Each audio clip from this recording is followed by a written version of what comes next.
heartfelt statement from Coach, and a few questions, so keep your hands up, please.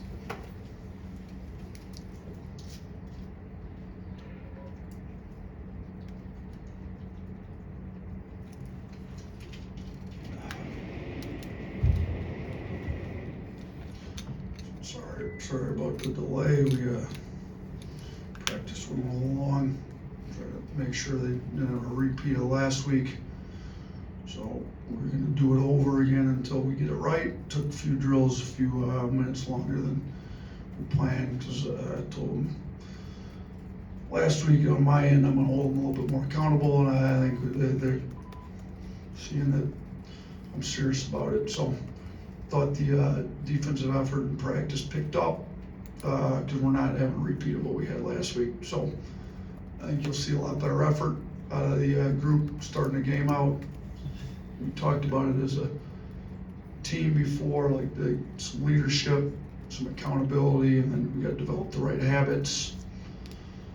You know, we need some leadership on the team to make sure that everybody's locked in, playing hard. We need some accountability when you're not, and then develop the right habits in practice. Today we practiced a little longer than I planned because we had to get it right. So I wrote a little late, I apologize, but this is a very good Vanderbilt team, as evidenced by the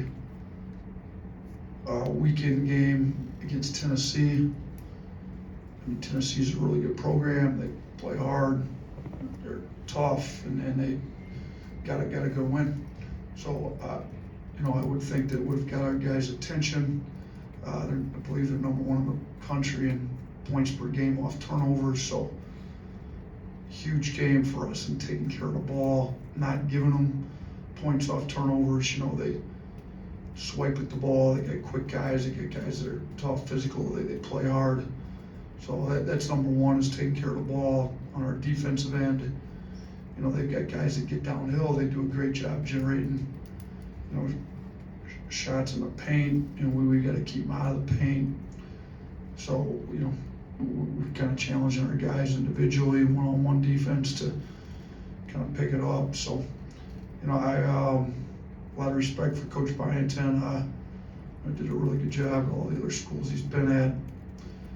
You know, I watched, you know, Brian and Charlie last year in that league, and he came from that league, and he's done a good job. So he's kind of brought the same system to Vandy. I think they had the number 2 ranked transfer portal class. They signed 11 guys, so he's kind of flipped that entire roster over. You know, they got veteran guys that have scored a lot of points at other places where they've been.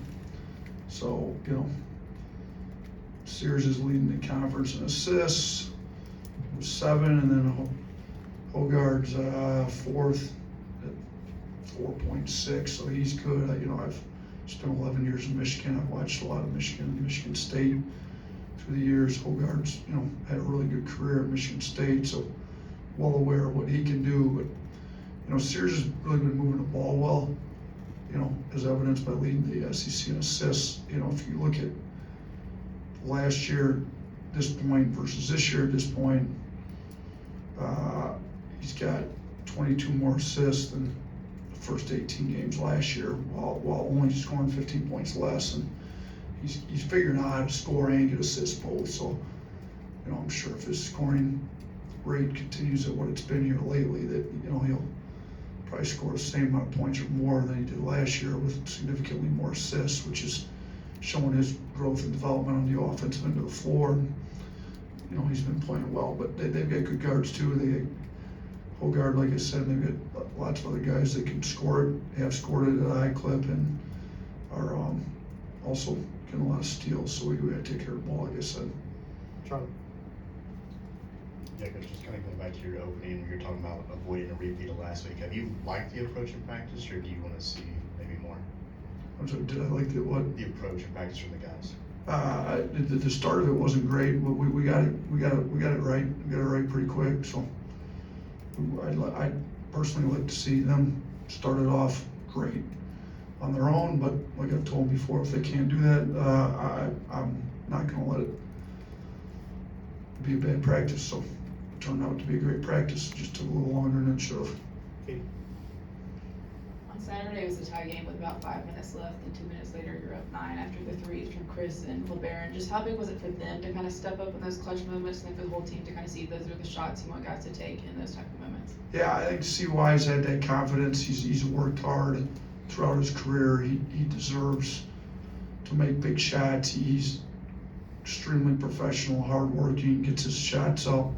It's about the right stuff. He's ultra competitive. You know, LeBaron, the work going into that game versus what he had been to prior to that was night and day, and he deserved to play well too. I mean, I told the guys, it's funny how that works. You get in the gym, you shoot a lot of shots, and all of a sudden the ball starts going in a lot more. So I thought, you know, LeBaron's he looked great in practice today too. The ball's going in for him still. He's been in the gym. Hopefully, he never forgets why he makes shots. He just stays in the gym and keeps deserving the right to make shots, which I think both those guys did going into that game against Kentucky. Blake? How's Darion been progressing this week ahead of tomorrow's game? He's doing more and more every day. We did more today, and you know he's still not doing everything in practice, so he'll probably be questionable. We'll see where he's at tomorrow. I mean, again, this is one of those injuries that if you bring him back too fast, it could be season-long, lingering, never 100%. And with the way he plays, he's got to be explosive, athletic, tagging around, you know, flying around, making plays. Like, he's just not going to be great if he's got like a lingering injury that's keeping him from being explosive. So he's doing more and more. He's antsy to play, but again, we're not going to be stupid and bring him back too early and have him being injured the rest of the year. McKenna? Yeah, this Vanderbilt team, you talked about the turnovers. Their turnover rate is pretty similar to what Ole Miss's was. I mean, what specifically are you trying to have your guys do differently in terms of learning from basically defense that can turn you over that well? Yeah, they do it a lot differently than Ole Miss, but you are correct, and we had an issue against Ole Miss, so we're showing them how they're turning teams over. We're showing them what we can try to do. Try to do certain things that works against some other teams that won't work against these guys. And hopefully with an intensity level and a focus that comes with playing conference games, that should come with playing conference games. It wasn't there last week. Hopefully it's there, and with that, knowing what we have to do on the offensive end, we don't turn the ball over like we did a week ago. Hunter?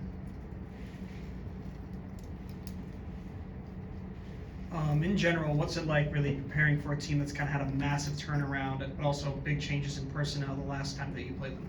Yeah, I mean, here's the deal. Like we've also had not nearly the turnaround they've had because they had coaching change, but I think it's college basketball in general. They have a lot heavy turnaround on a lot of teams. So, you know, over half our guys playing haven't played Vanderbilt before, so they haven't played for Alabama before. So, you know, for the guys that have been here, you know, we gotta lock into guarding their personnel, and it's not like there's a few teams, you know, Tennessee got the same coach the whole time we've been here. Auburn's had the same coach, you know. Some of the better coaches in the country that have been pretty consistent at the places they've been. Our guys that have been here know what they're gonna be about.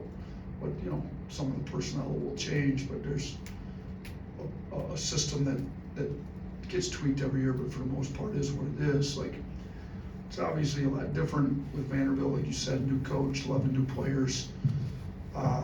We gotta lock in the personnel, and we gotta study a little harder, spend a little bit more time showing them what it is and how to guard it, what it is on their defensive end, how do we avoid all the turnovers, and they just gotta stay locked in. But I think you're gonna see more and more of that, at least with the personnel side, with the turnover, with the transfer portal and stuff year to year from the different teams in the league. Jack? Kind of going back to Katie's question with the 9-0 run at the end of the game, you had 2 10-0 runs earlier too. How big was that against, you know, an explosive offensive team like Kentucky? And what does this kind of show about just the offensive growth in this team as this season has gone on? Yeah, I mean, it's nice to have an explosive offense. We're figuring out our offense a little bit better. We're definitely shooting it better at 38%. That's a lot better than what we had been at 32%, but from three, that is, we're making free throws at a higher clip. So I think the guys are working to shoot it better. We also got back to getting on the old boards, which we had abandoned. You know, it wasn't on purpose. They were supposed to be going to the class, but that comes with effort. You know, in the Ole Miss game wasn't there, but it's nice to be able to explode quickly, you know, like Katie said, in a 2-minute stretch and make a 9-0 run. Because against the better teams in this league, like, you're gonna have to have a couple explosive moments in the game to try to break away from them, or sometimes catch up if you've gotten behind. So it's nice to know we can do it. You know, like to see us string together more stops. You know, like maybe we're not scoring every possession in some of these runs. Maybe we're stringing together a lot of stops to make some of the runs. So let's try to continue to build our defense and get it up to help with some of the runs. Is kind of points we're trying to make. But it's nice our offense has been able to make some of these runs that they made in the Kentucky game. Chase. A couple times in the last couple weeks, you've mentioned that Youngblood is coming along, starting to look more like he did at USF last year. What specifically about his game do you see on the upswing? You know, I think he's more comfortable with his shooting. I think he's more comfortable where he can move, when he should be coming off ball screens, aggressive, when he should be cutting. I think he's moving better. I mean, you saw him at A&M be the best guy on Phelps. So mainly just the more comfortable you get, you know, he's getting more comfortable with his ankle. It doesn't look like he's hesitating to me. I think in his mind, his ankle's good. Now, figured out where you can be aggressive, when you should be aggressive, how aggressive he should be. I think he's getting a lot more comfortable with that. So then, you know, we can keep building him in there, because I do think he's got a high IQ. He's about the right things. He wants to win. And he's not selfish at all. He's able to score at a high clip, but he really just cares about winning. So now he's figuring out when he should assert himself more, when it's appropriate, where the opportunities are a little bit more. Hey Coach, you guys scored 29 points off of free throws on only like 34 attempts. How important is that going to be going forward, knowing that you can make those at a high clip? I think it's very important. I think it helps keep us aggressive. Like we want to attack the rim with physicality. We want to draw fouls, but I feel like sometimes when guys aren't making their free throws and they don't have that confidence, they're a little less aggressive. They don't maybe necessarily want to get to the free throw line. You know, when Grant goes 9 for 10, he can stay aggressive. When we get Diabate making free throws, he can stay aggressive. Sears is always aggressive, and the better his teammates shoot the ball, the more it opens up lanes for him to drive downhill, get to the rim. He's pretty good. LeBaron, I think it's huge if we can continue to shoot the ball closer to like an 80% clip. I think it's going to go a long ways to winning games, because if we don't make our free throws against Kentucky, we don't win that game. So, you know, we're going to continue to emphasize it, get guys in before practice, after practice, outside of practice, making free throws, make it mandatory, you know, before and after, and just continue to emphasize we got to make these things. It's the little detail things that matter that go into winning and losing. Anyone else? Awesome. Thank you. Thanks. I'll come back.